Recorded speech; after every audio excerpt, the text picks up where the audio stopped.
Hey, I just wanted to make a little video called How to Live Without Doubt.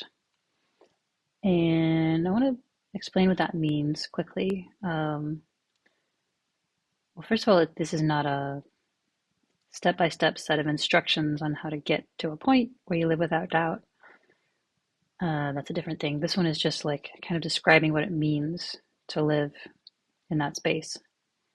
Um, so obviously you can have uh, rational relative doubt. So for example, I doubt Elon Musk is being perfectly transparent about what he's doing, right? That's a that's fine. Maybe I'm wrong. Maybe he's totally honest and extremely smart and targeted in all of his activities. Uh, I doubt it. What I doubt less and less is that I deserve to exist, that everything's all wrong. Those are the kind of doubts that I'm talking about. Like, I'll never this, or I'm not that. Like,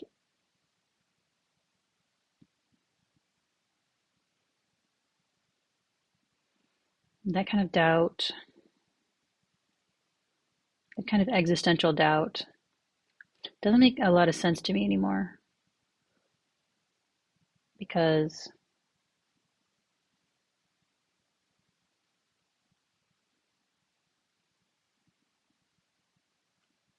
what else could there be other than what there is? And if that's a big mistake,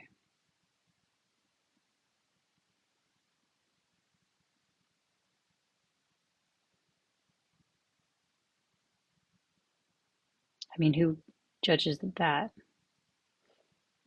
And,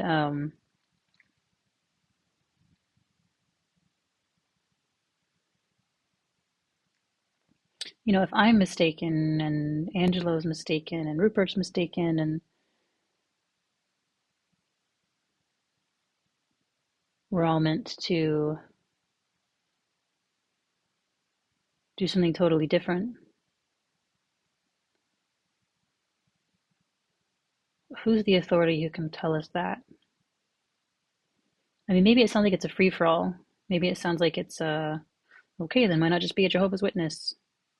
Just pick something, right? Why not this? Why not that? But this strikes me, again, I could be wrong.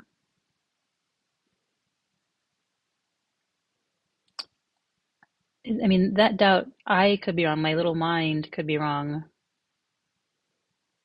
Uh,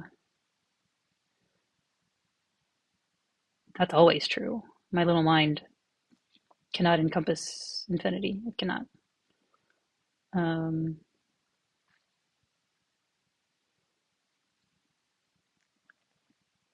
so in the way, I mean, that's not, there's no doubt. It's just a fact. As far as I know, my mind could be wrong about that. I don't know. I guess the thing is, it's like, there's still doubt,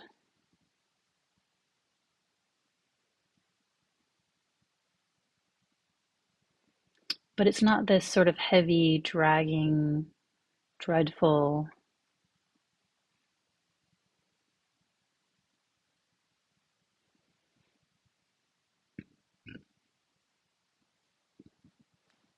I don't know, because even if my mind is wrong about something, it's like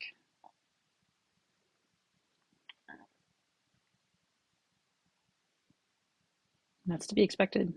It's not going to be right about everything. As far as like existential stuff,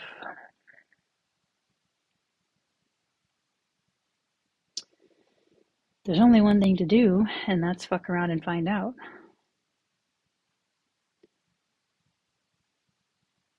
I mean, again, where else are you going to look?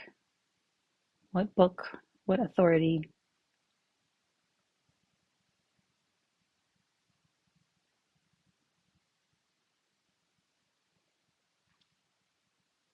And how do you know? How do you decide? How do you, this is where I was born, so that must be true. Or, This resonates deep in my soul, so it must be true. Uh,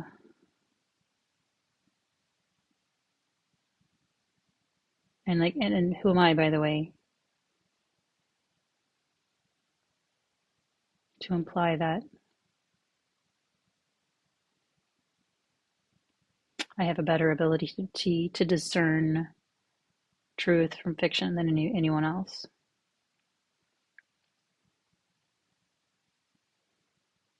And people have near-death experiences, they meet Jesus, and that's it. People take mushrooms, they meet God. Okay. And then they make a story about it.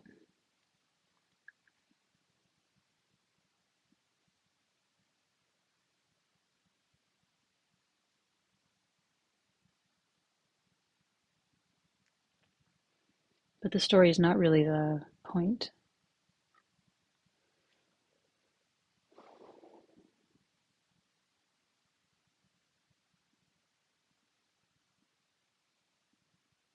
Because they have to get up again the next morning and live their life ongoing.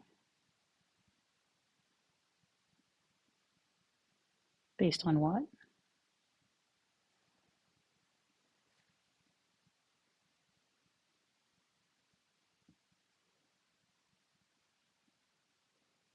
Instinct, moral precepts. I mean, that's what most of us do, right?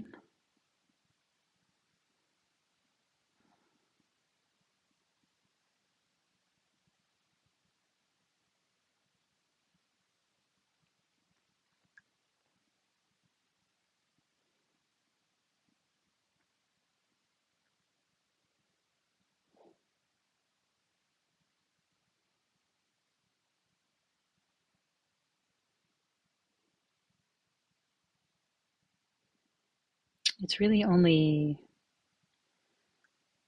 a process of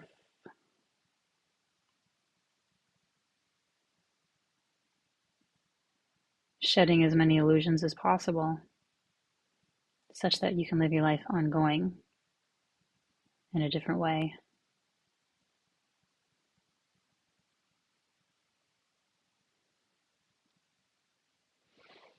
You can sort of just clean out this vessel,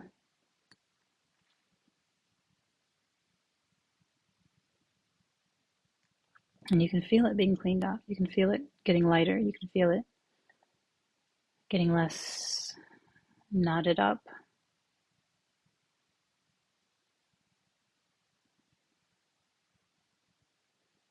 And then, you go through another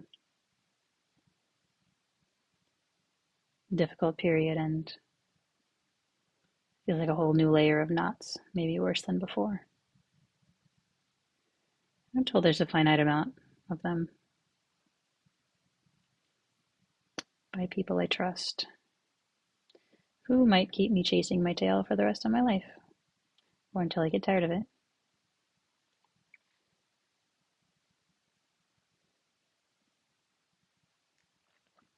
And even if they are correct, and even if I do go through the whole thing, become fully fruited, what's the adjective for fruition? um,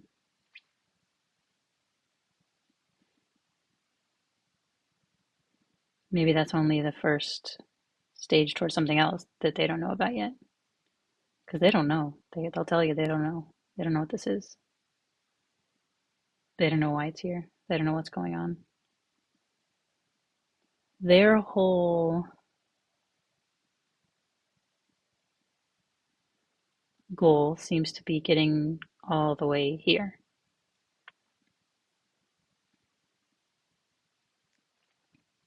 fully here.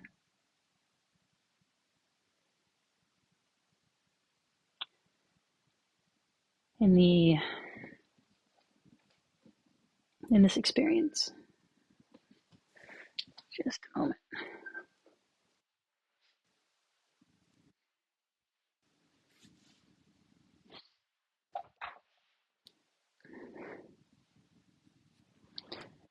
fully here in this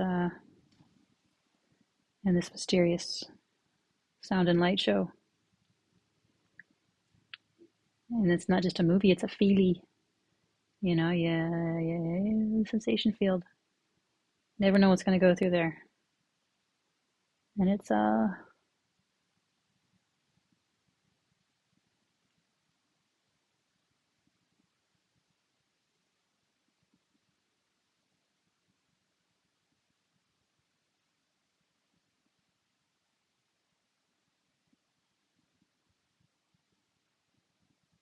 there's a whole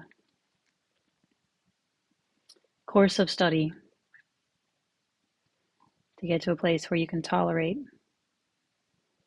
first of all, like to stop dissociating from it and learn to tolerate more and more and even enjoy more and more. Like, I have no idea what I'm feeling right now. I couldn't label it. You can try. It's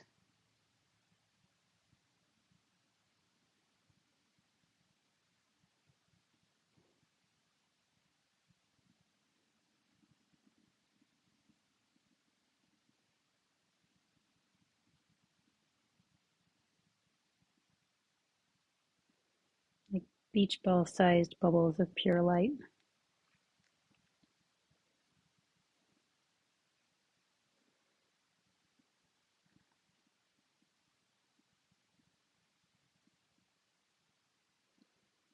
It's kind of gathering around my surgery scar on my lower abdomen.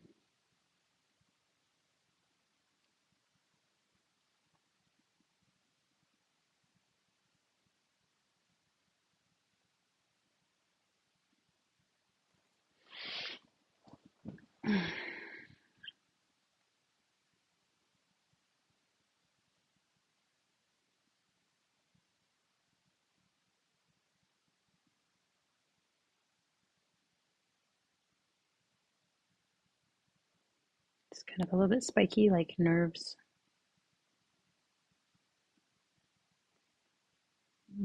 misfiring.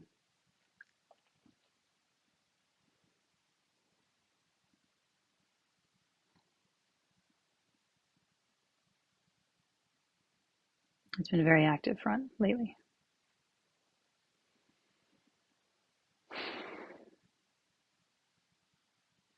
Strange that surgery scar could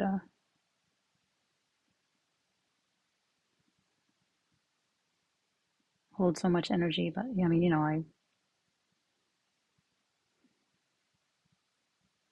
it was surgery for endometriosis, and I hope that I get pregnant soon. And it was another 4 years that included 4 pregnancy losses before I had my son. That was a lot of helplessness, a lot of mourning, a lot of loneliness, a lot of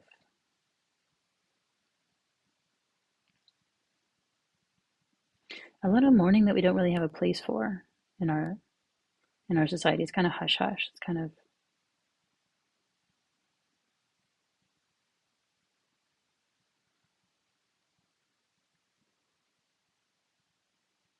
embarrassing, taboo. Like nobody wants to talk about it, right? There's no cards for it. There's no rituals for it, other than making maybe a blog and commiserating with other fertility challenged people, which helped. It did, but it still felt very lonely and very, very, very sad. And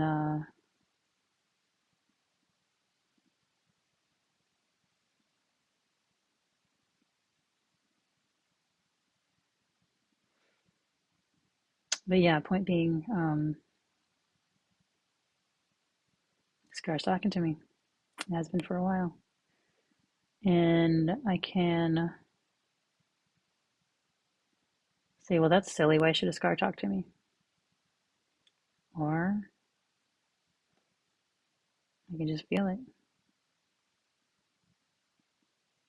I just try to take as many layers and labels off as I can. There's no sense doubting something that's already here. I mean, you might doubt your label, you might doubt, you might not know what it's going to do next. You might doubt what it means, or if it means anything. But it's like you take away the doubt, and it's still there, right? It's the thing that you can't doubt. You can't doubt a feeling you're already having. You can't doubt a thing you're already seeing.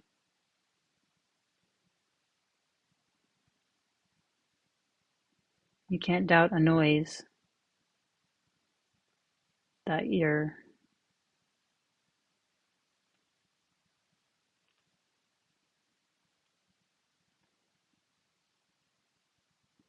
I don't know, that's heard, that's being heard, that's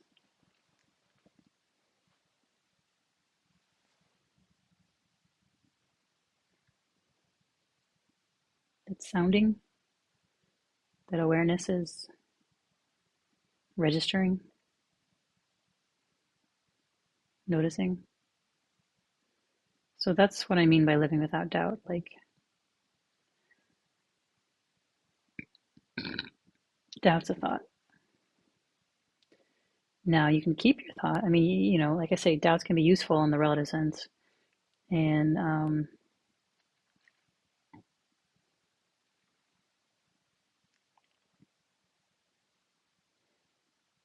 that's fine. But what can you not doubt?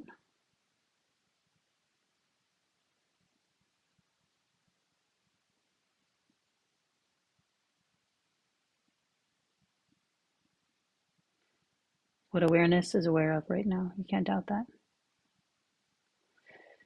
Of course, people can hallucinate, or people can. I mean, there's such thing as optical illusions or uh, tactile illusions, like the thing where they put, a fake rubber hand uh, on a place where you feel like your own hand is, and they stroke it at the same time they stroke your real hand, and then after a while you start to feel what's being done to the rubber hand, even though it's not being done to your real hand. So, but even if you're not feeling something happening to your real hand, you're feeling something. You cannot doubt that you're feeling something. You can doubt what it means, you can doubt where it originates. You can't doubt that you feel what you feel. Even if you're hallucinating, you can't doubt that you see what's being registered visually. You can doubt that it correlates with the apparent physical room, or like when I was on mushrooms and I saw my friend as an evil tree gnome, I can doubt that he's really an evil tree gnome. Uh,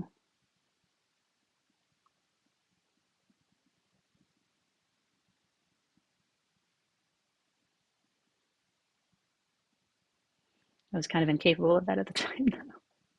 So I don't know. Like, I don't know. Yeah, it's not nothing. Not, you can't pin anything down. You can't say anything for sure. But even when, like when I'm on cannabis gummies, sometimes I'm like, am I really having this experience, or is it just from the cannabis? And it's like, maybe you're really having this experience from the cannabis.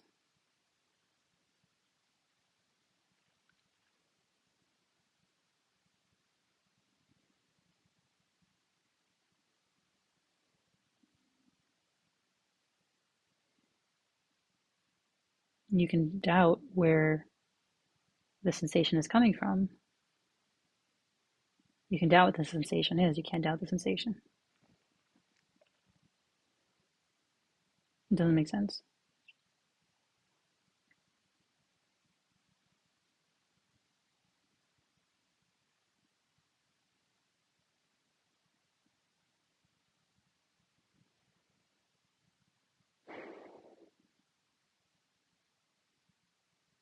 And what does that mean? I mean, what are the implications?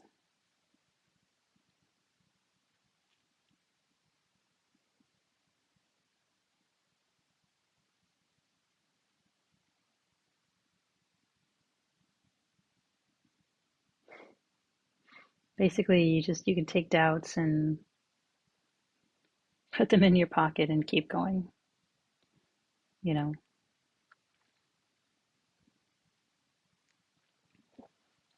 flick them, flick them away at a given time when you're trying to explore here and now as deeply as you can.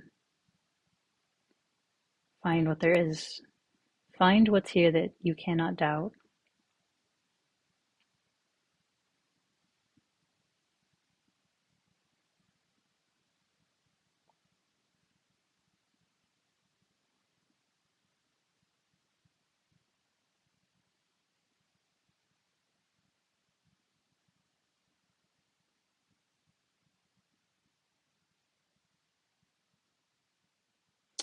It can be a really interesting experience. At least it has been for me.